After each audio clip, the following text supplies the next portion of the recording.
Surrender کرنے جا رہی ہے پاکستان کی حکومت اور خود مختاری کو سرنڈر کرنے لگی ہے. اسٹیٹ بینک کو IMF کی برانچ بنا دی ہے. اگلے مرحلے پر نیوکلیئر طاقت پر بھی سمجھوتا کیا جائے گا. بہت بڑی بات کہہ دی. 1971 کا جو سرنڈر تھا وہ بہت ایک دردناک چیپٹر تھا جو کہ ہر پاکستانی جو ہے جس سے دکھا ہوا ہے اور وہ زخم ہے جو کہ دکھتا ہے ابھی بھی, تو اس کا حوالہ دینا اور پرائم منسٹر کو اور گورنمنٹ کو اور پارلیمنٹ کو اور منسٹرز کو سب کو انوالو کرنا میرے حساب سے بالکل بھی مناسب نہیں ہے. دوسری بات یہ ہے کہ IMF وہ کہتے ہیں جی ملک کی خود مختاری کو سرنڈر کرنے جا رہے ہیں. اسٹیٹ بینک کا جو بل آ رہا ہے اس کے حوالے سے میرے بھی کچھ تحفظات ہیں جو کہ ہم حکومت سے پوچھیں گے. But at the same time my question is, میں نے کل کے شو میں بھی کہا تھا, میں آج بھی کہتا ہوں کہ IMF کے چنگل میں پاکستان پھنسا ہوا ہے. یہ آج کی بات نہیں ہے, یہ 1998 سے پاکستان پھنسا. The first time Pakistan ever went to the IMF was in 1958, back in the times of General Ayub Khan. Ayub Khan صاحب پہلی دفعہ 1958 میں IMF کے پاس گئے تھے, سٹینڈ بائی ارینجمنٹ کیا تھا لیکن اماؤنٹ وڈرا نہیں کی تھی. لیکن 1965 میں IMF کے پاس دوبارہ گئے اور اماؤنٹ وڈرا کی. پھر یہ میں نے IMF کی ویب سائٹ سے لسٹ نکالی آپ لوگوں کو دکھانے کے لیے. پچھلے 74 سالوں میں 22 دفعہ پاکستان IMF کے پاس جا چکا ہے اپنی اکانومی کو بیل آؤٹ کرنے کے لیے. اب یہ جتنے بھی ادوار ہیں, جتنے بھی ٹائمز ہیں, سال لسٹ میں آ رہے ہیں, سامنے چل رہے ہیں, ان سب میں پاکستان تحریک انصاف کی عمران خان کی حکومت تو نہیں تھی. ایک ایسا ملک جو پہلی دفعہ 1965 میں IMF کے پاس گیا, پھر 1968 میں گیا, پھر 72 میں گیا. بھٹو صاحب کی حکومت کو آئے ہوئے صرف کچھ مہینے ہوئے تھے تو وہ IMF کے پاس چلے گئے. پھر 73 میں گیا, پھر 74 میں گیا, پھر 77 میں گیا, پھر 80 میں گیا, پھر 88 میں گیا, پھر 93 میں گیا, پھر 94 میں گیا, and the list goes on and on and on. Every single ruler of this country, right from General Ayub Khan till Imran Khan, have gone to the IMF economy کو بیل آؤٹ کرنے کے لیے. تو کیا جب آپ کے دور حکومت میں, میرا خواجہ آصف سے, پاکستان مسلم لیگ نواز سے اور پاکستان پیپلز پارٹی سے سوال یہ ہے کہ آپ کے دور حکومت میں اگر میں 90 کی دہائی کی بھی بات کروں تو تقریباً $14 ارب قرضہ لیا دو حکومتوں نے, پاکستان پیپلز پارٹی اور مسلم لیگ نواز نے IMF سے, اور 2019 تک جو ہے, سوری یہ 90 کی دہائی کی بات نہیں کر رہا میں, 2019 تک تقریباً $14 ارب قرضہ لیا, جس میں سے 47% پاکستان پیپلز پارٹی نے لیا اور 35% تقریباً پاکستان مسلم لیگ نواز نے لیا, اور 18% ڈکٹیٹرز کے دور میں لیا گیا. تو اب آپ کیسے کہتے ہیں کہ یہ حکومت IMF کے پاس جا رہی ہے تو یہ تو عوام دشمن ہے, یہ حکومت تو عوام کے خلاف ہے؟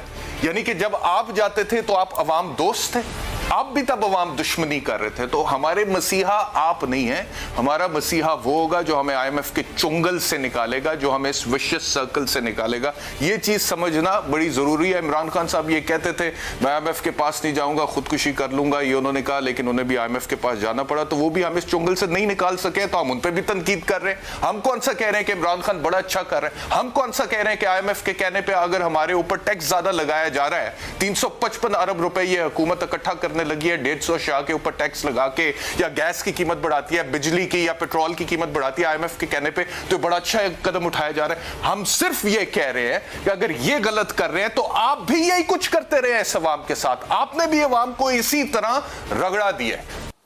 دیکھیے بھائی جان, اس کا آسان حل تو یہی تھا کہ اگر یہ پورا دو چیزیں کر لیتے تو وہ بھی بڑی بہتر تھی. اگر ہم شروع سے کریں تو یہ تو ماننا پڑے گا کہ 22 سال کی سٹرگل کے بعد عمران خان صاحب وزیر اعظم بنے تو ہمیں بعد میں پتہ چلا کہ ان کی تیاری نہیں تھی, ہوم ورک ہی نہیں تھا.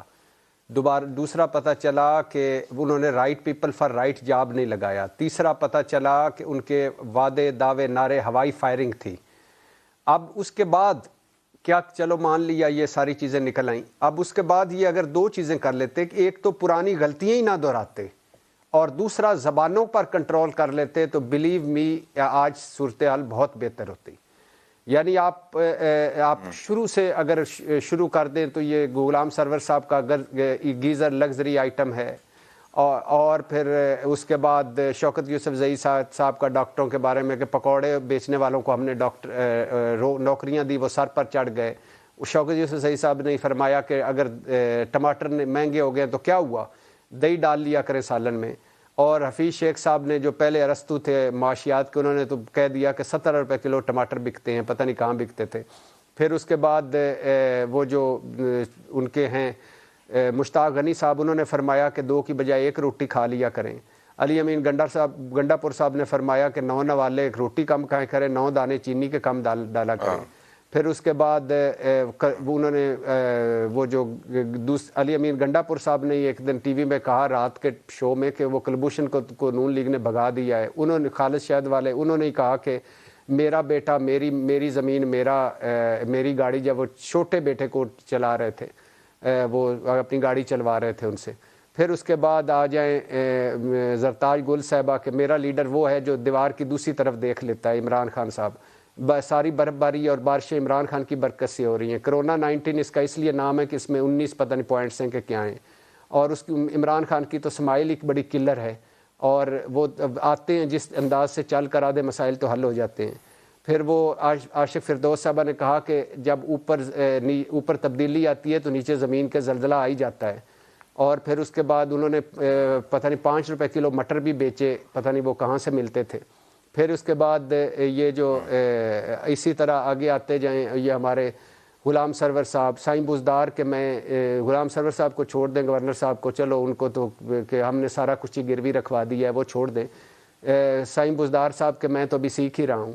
پھر عمران خان صاحب کی اپنی باتیں, پھر اس کے بعد اور ساری باتیں. اگر یہ سارے اور میرے دوست فواد چودھری صاحب کا 54 روپے کہ 55 روپے فی کلو میٹر ہیلی کاپٹر کا کرایہ, اور یہ سارا, یہ اگر زبانیں ہی کنٹرول کر لیتے تو یہ سارے یہ شگوفے نہ پھوٹتے. لیکن چونکہ زبانیں کنٹرول نہ ہو سکی اس لیے یہ آتا ہے. دوسرا, جیسے آپ نے حوالہ دیا, بہت اچھا انہوں نے کیا, کچھ رپورٹس پبلش کی, تحقیقات کی, وہ تحریک انصاف کا کمال کا کام تھا. لیکن ادویات والے کا اینڈ کیا نکلا؟ ادویات رپورٹیں جو پبلش ہوئی, تحقیقاتی رپورٹ, اس کے بعد کس کو سزا ملی؟ آٹا گندم کس کو سزا ملی؟ چینی شوگر کس کو سزا ملی؟ پٹرول پہ کس کو سزا ملی؟ نجی بجلی گھر ڈاکوں پہ کس کو سزا ملی؟ معلم جبہ کیس کیوں دبا دیا گیا؟ بی آر ٹی کیوں یہ آگے چلی جاتی ہے تحریک انصاف کے, اس کے تحقیقات نہیں ہونی چاہیے؟ ہیلی کاپٹر کیس تھا عمران خان صاحب کا, اس کا کیا بنا؟ اور اس طرح آگے چلتے جائیں. اور وہ سارے لوگ جو, اور پھر پنڈورا لیکس میں شوکت ترین سمیت بہت ساروں کے نام آئے, وہ ابھی ان کا معائنہ وزیر اعظم معائنہ کمیشن نے ان کو بنا دیا تھا کہ اپنے ہی کریں.